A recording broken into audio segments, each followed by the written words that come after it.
Hello everyone. आज हाम्रो ढलाइ परेको छ। यहाँनिर देख्न सक्नुहुन्छ।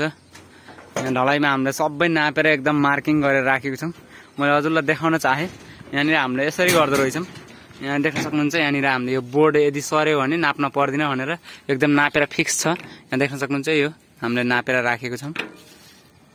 अब यहाँ पाइप हाल्न जाँदैछौँ, जसले गर्दा चाहिँ इट्टा हालिरहेको छौँ त्यसको तल, किनकि हामीलाई पाइप छिराउन अलिकति सजिलो हुन्छ भनेर।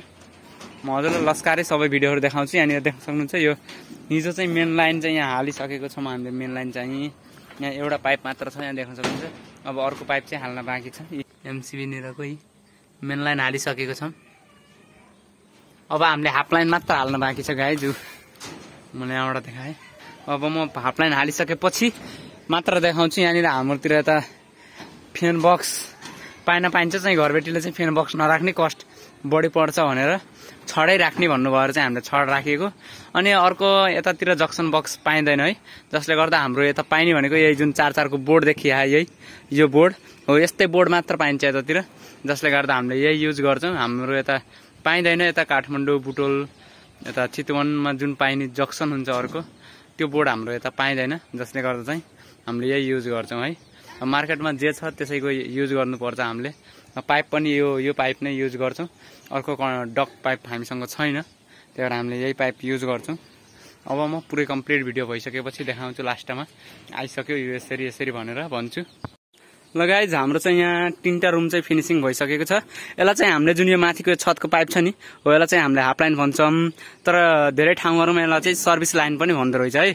अस्ति मैले टिकटकमा लाइभमा बस्दाखेरि होइन भाइ त्यसलाई चाहिँ तिमीले हाफ लाइन भन्दो रहेछ, तर हाम्रो यता चाहिँ सर्भिस लाइन भन्छ भन्नुभएको थियो। जे भनेर बुझ्दा पनि हुन्छ। हजुरहरूले भन्नुहुन्छ यता झापको किन रुमबाट दिनुहुन्छ भन्नुभयो। त्यो रुमबाट होइन, यो चाहिँ खासमा हाम्रो रुमबाट छ, तर हलबाट है, हलबाट हो बाहिरको। अरू ठाउँमा यसको छैन। त्यही भएर यही नै हो हाम्रो काम। अब काम पनि गरिराख्नु परेछ। 3टा रुम भ्याइयो, अरू अन्त अझै बाँकी नै छ। यतातिर हाम्रो एउटा रुम, यो 2टा, अनि यो 3टा भ्याइयो। र यो अब टोइलेटको हाल्न जाँदैछौँ। यही हो, आफैले काम गर्नु परेछ, देखाउन मिल्दिन। अस्ति भनेको थिएँ एउटा भाइलाई लिएर आउँछु, भाइ पनि कहाँ अब पढ्न जान्छ, त्यही भएर देखाउने अलि लास्टसम्म, सुरुदेखि अन्तिमसम्म देखाउने कोही पनि भएन क्या। त्यही भएर आफैले यस्तै देखाउनु परिरहेछ बिचबिचबाट। त्यो बुझ्नु होला है।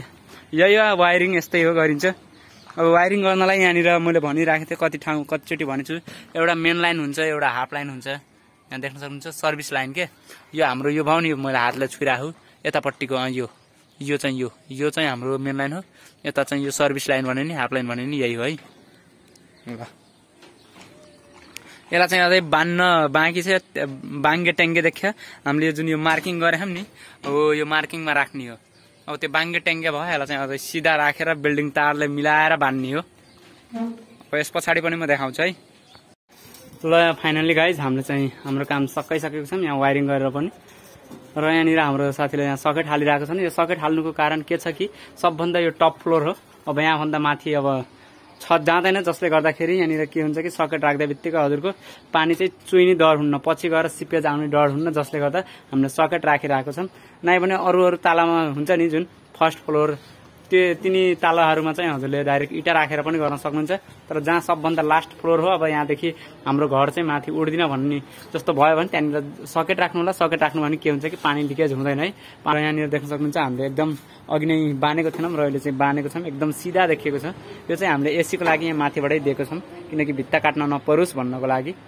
र हाम्रो त्यो बिचको हल हो, त्यही भएर यो झापको लाइन पनि हामीले रुमतिरबाट लगेर उताबाट दिँदैछौँ।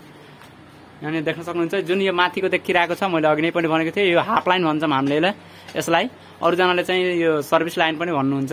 यो माथिको जुन छतको देखिरहेको छ, र मेन लाइन हाम्रो बिम आएको छ, त्यो म अघि नै देखाइसकेको छु। अहिले चाहिँ यो कस्तो देखिएको छ यहाँनिर प्लिज कमेन्ट बक्समा कमेन्ट गरिदिनु होला। यहाँनिर हामीले सकेट राखेको छौँ टोइलेटको लागि, अनि माथि छतको लागि 4 इन्ची र 2.5 इन्चीको लागि।